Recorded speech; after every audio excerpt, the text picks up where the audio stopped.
Nói cho tao biết, con bạn mày ở đâu? Được, để tao nói cho mày biết. Mày nghe thấy chưa?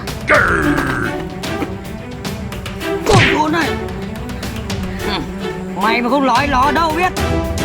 Giết chết mày. Mày nghe rõ chưa? Ai là mày? Dừng lại.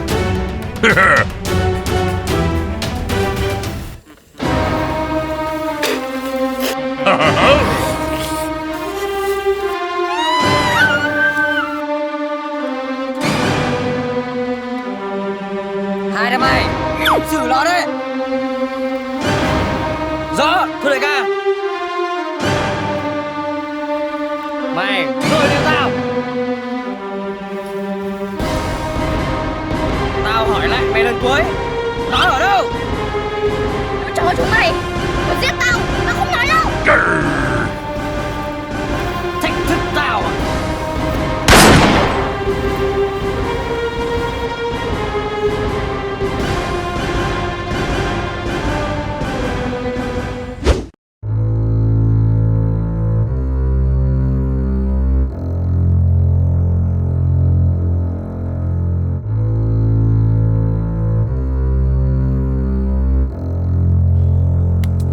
Sau nhiệm vụ này thì cậu có dự định đi chưa? Tớ định về quê, xong một số yên bình với con gái tớ. Con gái tớ đây này. Ôi, con gái cậu đây á? Nhìn xinh đấy, giống mẹ thật đấy. Thế cậu có dự định đi chưa?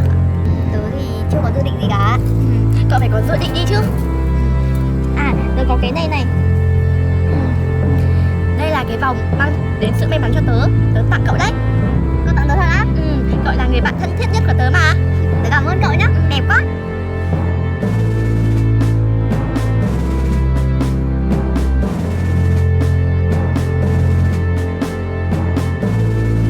Cậu yên tâm đi, tớ quyết sẽ trả thù cho cậu. Nó nợ máu, trả bằng máu.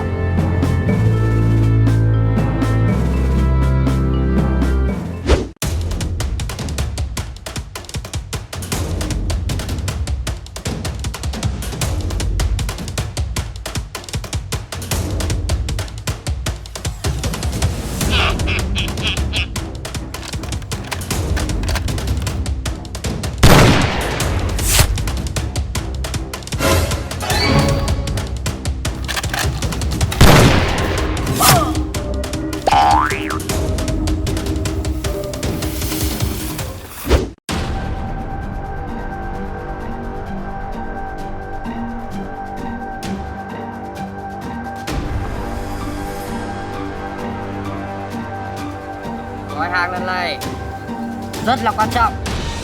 Hai đứa mày mà để xảy ra sơ suất gì Nope. thì chúng mày biết hậu quả đấy. Yes!